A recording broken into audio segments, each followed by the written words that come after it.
지금까지 하나님의 은혜 속에서 여기까지 인도하신 주님께 감사드리고, 오늘도 이 새벽전에 하루를 넉넉하게 살 수 있는 만나와 꼴을 부어주실 줄 믿습니다. 우리 그런 기대를 가지고 잠언서 13장 1절부터 13절 말씀 함께 나누도록 하겠습니다. 오늘은 입술의 열매에 대한 부분을 나눌 터인데, 먼저 전체를 한번 같이 들여다보고 그 다음에 입술에 대한 말씀을 나누도록 하겠습니다. 1절, 지혜로운 아들은, 지혜에 대한 말씀이죠. 어떻게 행동을 하냐면 아비의 훈계를 들으나, 부모님의 말씀, 어른들의 말씀, 이런 거죠. 이 아비는 육신으로는 어른들, 그 다음에 조언자들, 그런 분들을 이야기하고, 영으로는 하나님, 하나님을 의미합니다. 그래서 이렇게 어른들, 어르신들의, 또 어른들이다 하면 나이가 연세가 있으신 분들만을 칭하는 게 아니고, 나를 가르쳐주는 모든 분들이 스승이고 어른이죠. 그래서 모든 사람들에게서 배울 수 있어야 합니다. 그 훈계를 나누는 것들을. 그래서 잘 듣다 보면 친구에게도 배우고 동생에게도 배우고 그렇습니다.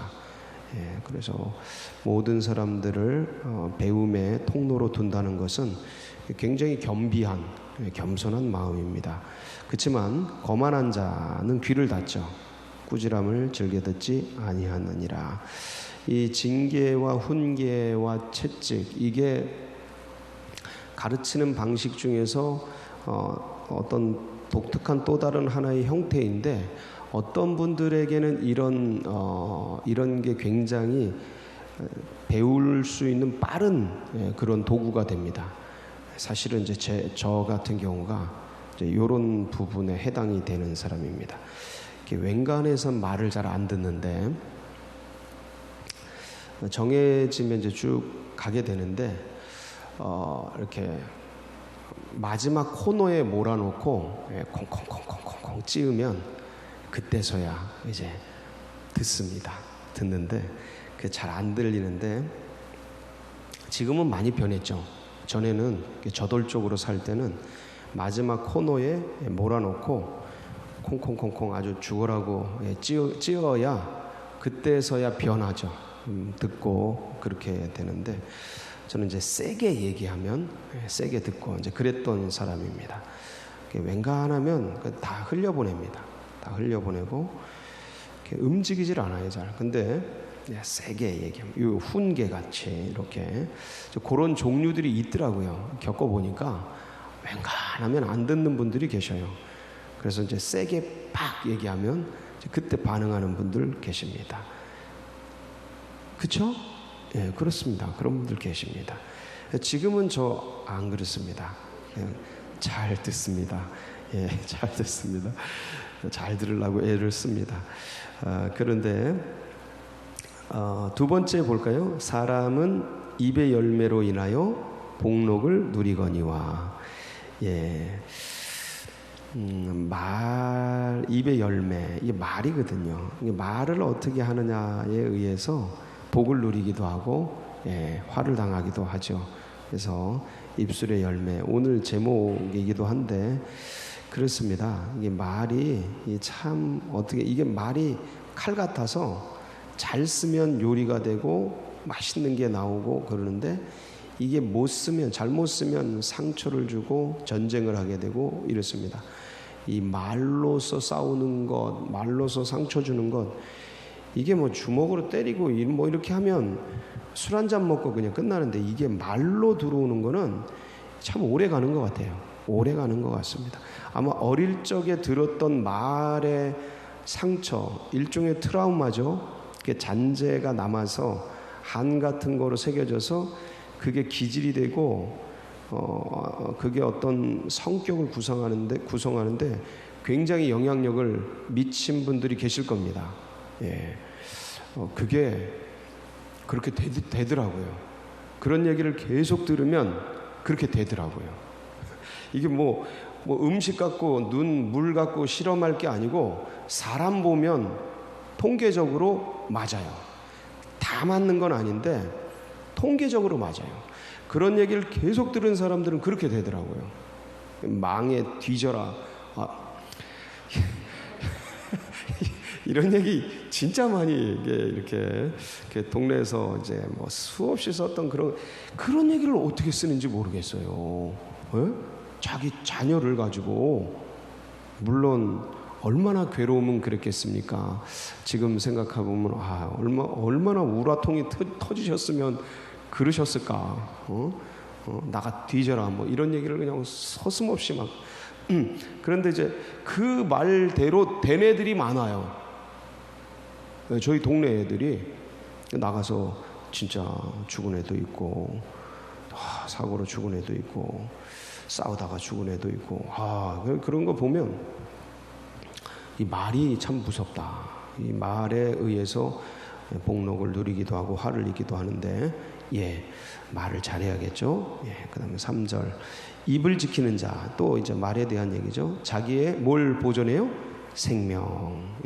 말 한마디로 이제 천냥빛을 갖고 생명을 얻기도 하고 잃기도 하고 이제 그렇죠. 입술을 크게 벌리는 자에게는 멸망이 오느니라. 말을 많이 하고 큰 소리 내고 이런 거 별로 그렇게 좋죠. 저는 이게 말을 많이 해라 이게 아니고 말을 잘해라. 말을 잘해라. 지금은 말의 시대예요. 누가 뭐라 그래도 말의 시대입니다. 그래서 말을 때에 맞게 잘하고 그 다음에 적절하게 자녀들에게도 말 안 하고 가만히 있는 거 이게 좋은 게 아닌 시대예요. 지금은 자녀들과도 눈높이를 맞춰서 말을 알아듣게끔 잘해줘야 되는 시대예요. 말을 안 하면 자녀들조차 다른 얘기를 들어요.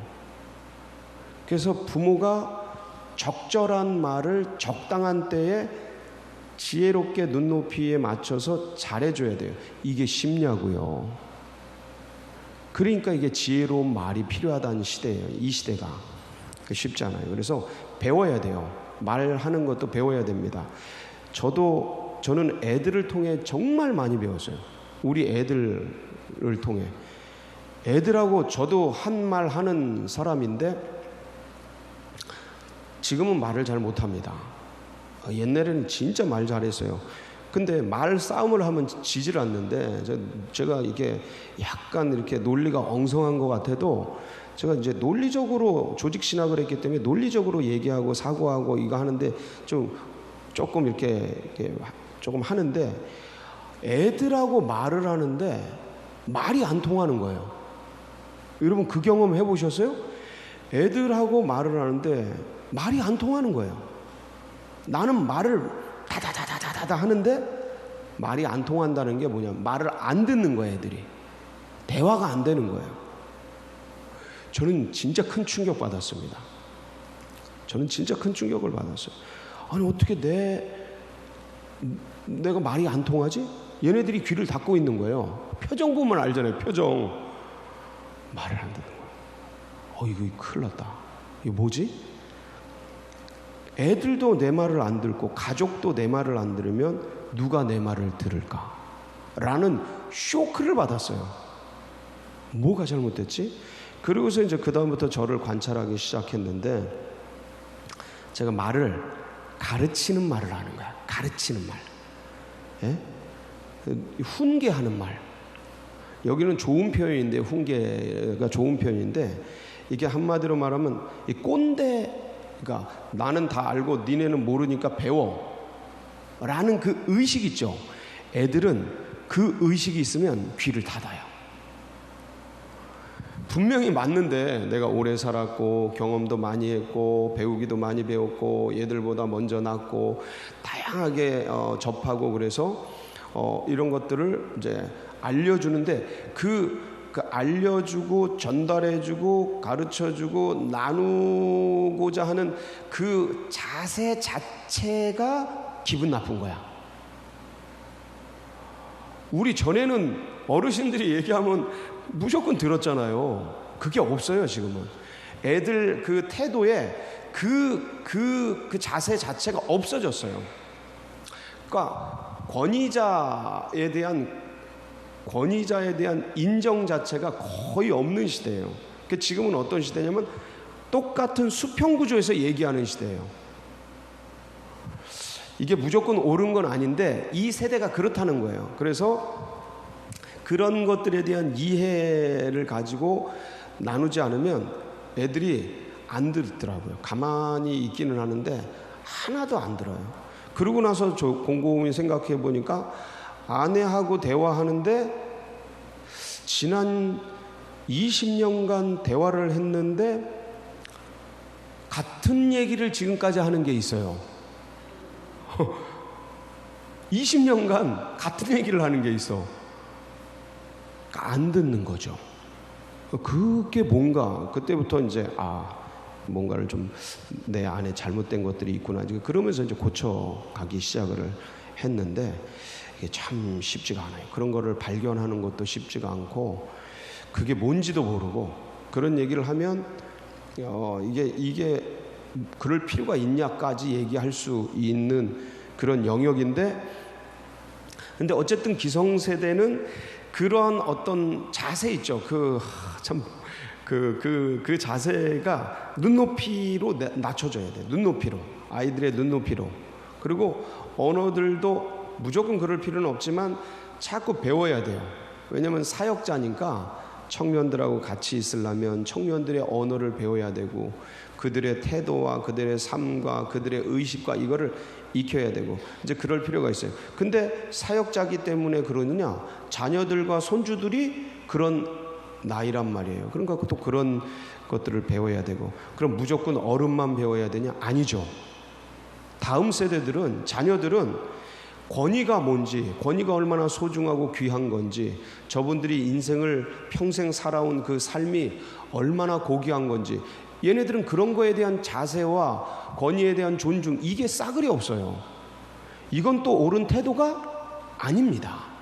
왜냐하면 한 인생이 너도 그렇게 될 건데 평생을 살아온 그 삶의 경륜과 그 아름다운 경험과 이거는 돈으로 값주고 살 수 있는 그런 게 아니란 말이에요.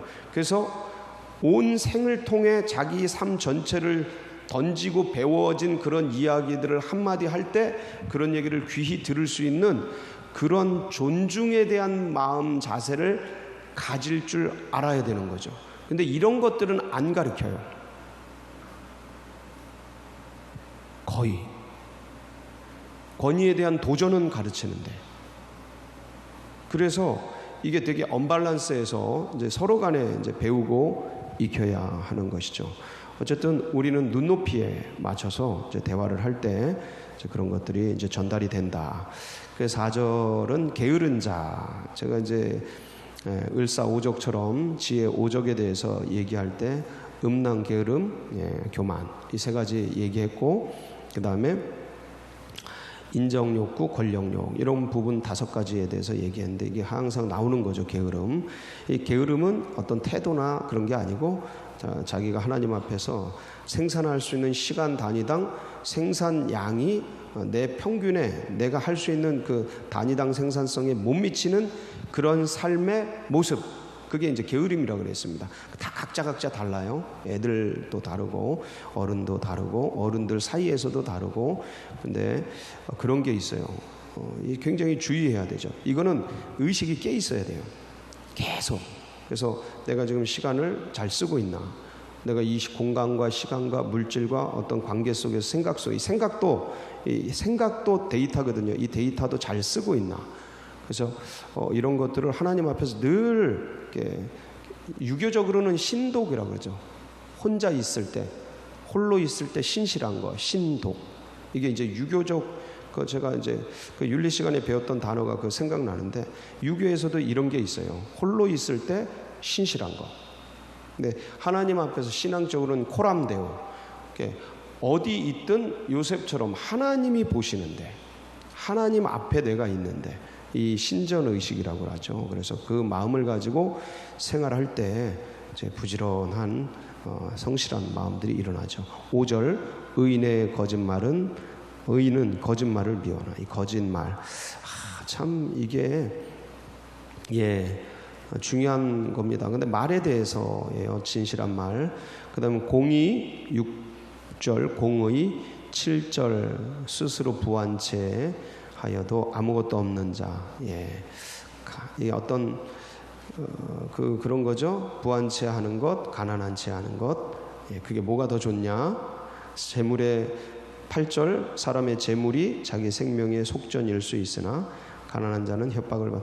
재물이 많으면 걱정이 있는 거죠. 생명의 속전. 돈을 값을 생명을 물을 수 있다 이러는 거예요. 인심 이렇게 잡혀갔을 때 속전 받을 수 있지요. 근데 가난한 자는 그런 걱정이 없다라는 거예요. 9절 의인의 빛은 환하게 빛나고 악인은 등불이 꺼지느니라. 교만 10절은 교만 나오죠.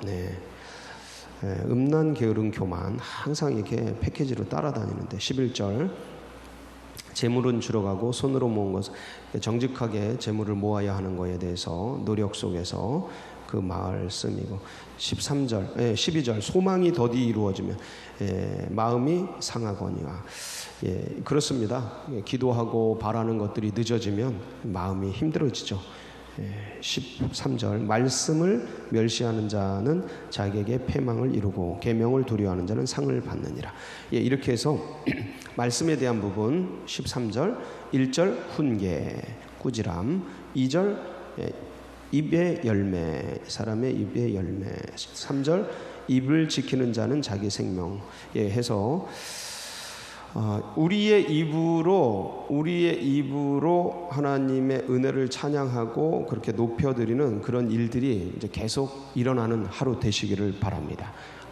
하나님께서 인간을 창조한 목적 중에 하나가 뭐냐면 이 백성은 내가 나를 위하여 지었나니 나를 찬송하게 하려 함이니라. 이사야 43장 21절인데 인간을 창조한 목적 중에 찬송이 있어요. 그러니까 하나님을 향해서는 찬송과 고백과 간증과 이런 하나님을 향한 송축 이런 것들이 계속 나오고 주님을 높여드리고 그렇게 하는 언어들이 계속 나오도록 우리의 입술을 다스리면서 사는 삶, 그게 우리의 영혼 육에 굉장히 유익이 됩니다. 욕을 하면 막 실망하고 좌절하는 용어 이런 것들을 쓰면 이게 우리 귀에 들려서 우리 세포와 이 DNA를 일그러뜨려요. 근데 찬양하고 고백하고 높여드리고 주님께 송축하면 그게 우리에게 힘을 줍니다. 그래서 우리 심령 속에서 찬양과 칭찬과 고백들만 나오게 그렇게 우리 자신을 다스리는 귀한 새벽 성도님들 다 되시기를 바랍니다. 하나님을 향해서는 간증이 나오고 하나님을 향해서는 높여드리고 찬양이 나오고 사람들을 향해서는 감사와 칭찬과 사랑과 감격과 감동의 그런 언어들 나오도록 어떤 격려의 언어, 은혜로운 언어들 그런 것들을 사용해서 살게 된다면 제일 좋은 게 누굴까요? 나가 제일 좋아요. 그래서 여러분 우리의 입을 좋은 열매가 맺도록 그렇게 다스리시고 한마디 한마디 할 때도 칭찬과 격려의 언어들이 나갈 수 있도록 가능하면 우리 안에서 그 부정적인 말, 소극적인 말, 안 된다, 그리 마라 이런 거보다는 같은 얘기를 해도 긍정어로 그러면 되겠어? 이렇게 어떤 표현을 할 때도 이렇게 긍정어로 표현을 하는 그런 연습을 우리가 하고 하지 마 이거보단 그 힘들 텐데 가능하면 이렇게 똑같은 말인데도 소프트하게 부드럽게 하면서 같은 의미를 표현해도 긍정과 그런 식으로 해 나간다면 더 원활할 것이고 가능하다면 칭찬과 감사와 그런 어떤 높이는 찬양의 말들 오늘 하루 종일 쓰셔서 우리가 제일 기쁘고 하나님을 기쁘시게 하는 복된 날 되시길 축복합니다. 같이 기도하시겠습니다.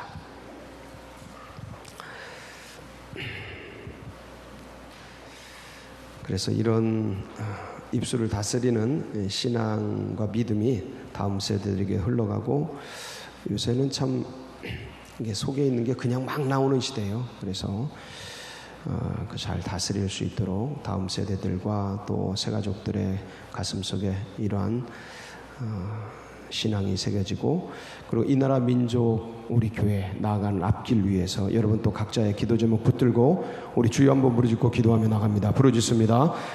주여